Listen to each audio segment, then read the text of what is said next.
Good morning, Laguna Woods. It's Monday again, and I hope you had a good weekend. I know I did. I love Sundays when we get to gather together and worship the Lord. And but this is another Monday, a Music Monday, and I know a lot of you tell me that you tune in, especially on Mondays, because we feature a song typically, and it's a song then that we can sing to ourselves all week. Uh, and it's good to start off that way. Well, today I have one of my favorite, actually not one of my favorite, I think my favorite worship leader of all time, Rick Muchow. Uh, in the old days, when I joined Saddleback, I was called the third Rick because there was Rick and then Rick Muchow, and then way down was Rick Bradford. But anyway, so Rick, it's great to have you on the show. And It's a pleasure. Rick was the worship leader at Saddleback for how many years? 24 and a half. 24 and a, I often round off to 25. but 24. How did you end up coming to Saddleback in the first place? That's a great question. I never. People ask me that question. I always think there's the Because practical. you weren't from this area. No, there's the practical answer, and then there's the godly answer, which I do believe that God had it scripted, and step by step He brought me here. So the godly script would be that I became a Christian when I was 17 years old, and this church that reached out to me, they taught me how to read the Bible, and they taught me how to have a quiet time, and I started building my life on Jesus Christ, depending on Him as much as I knew how, learning to trust in Him. And then I went to college and had no idea what I wanted to do with my music degree.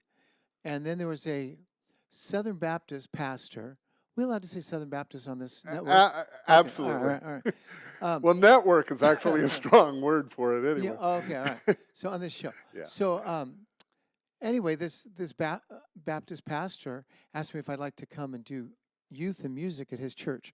What was interesting about that is that this church was not that far away from where I lived. Yeah. It was on Warren Avenue.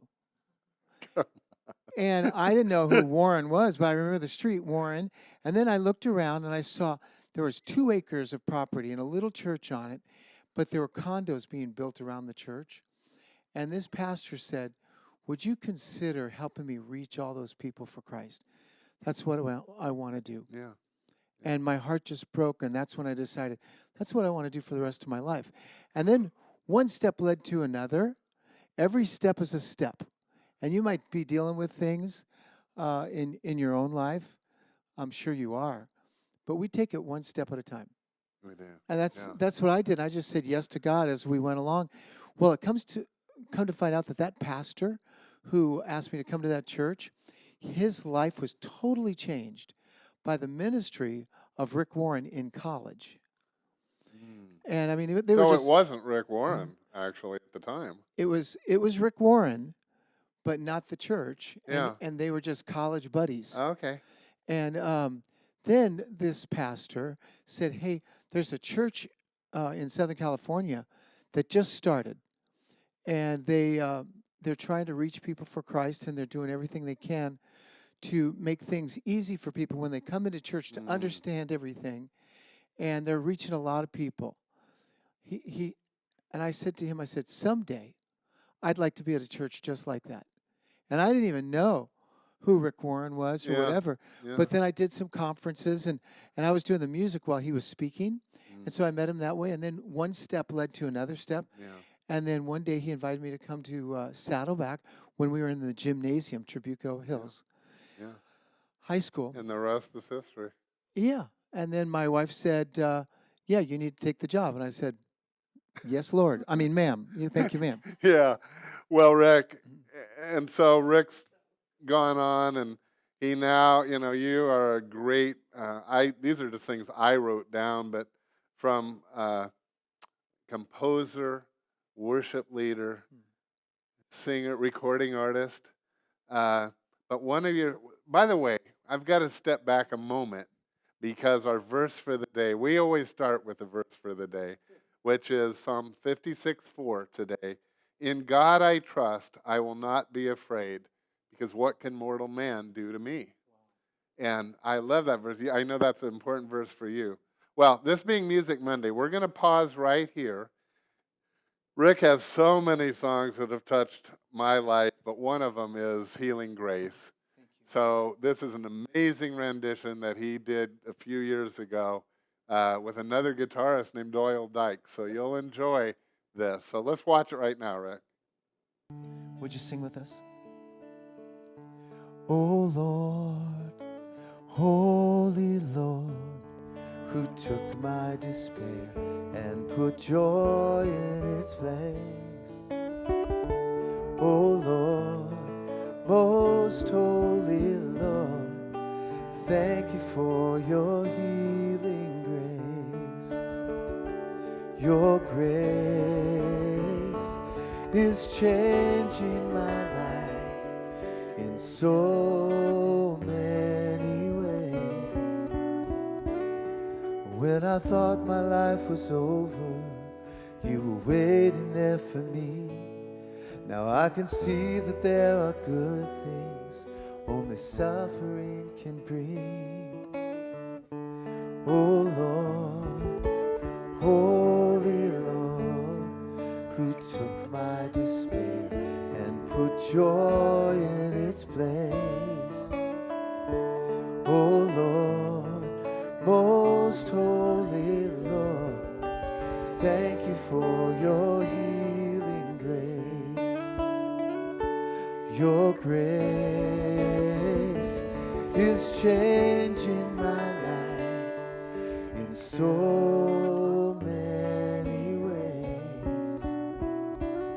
I'm looking forward to the future, the work I have to do, knowing I'm forgiven and acceptable to you. Oh Lord, Holy Lord, who took my despair and put joy in its place. Oh Lord, most holy Lord, thank you for your healing grace.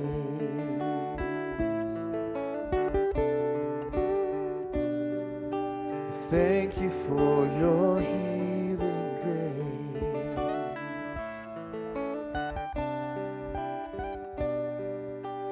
Thank you for your healing grace.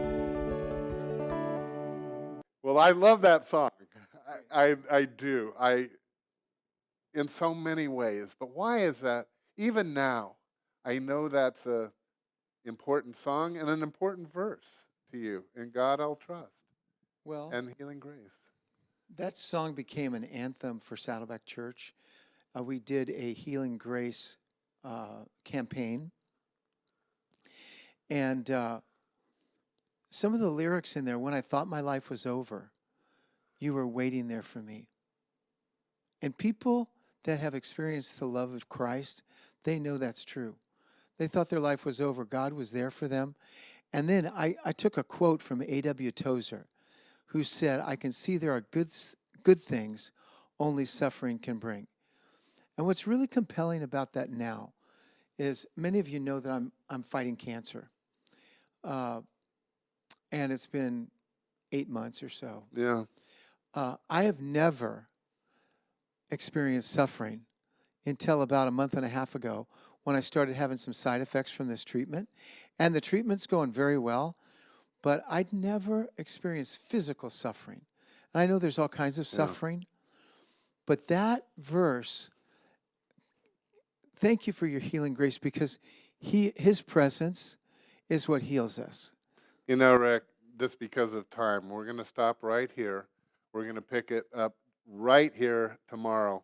So, Laguna Woods, I want you to tune back in tomorrow as Rick's going to share what's happening in his life right now. See you tomorrow.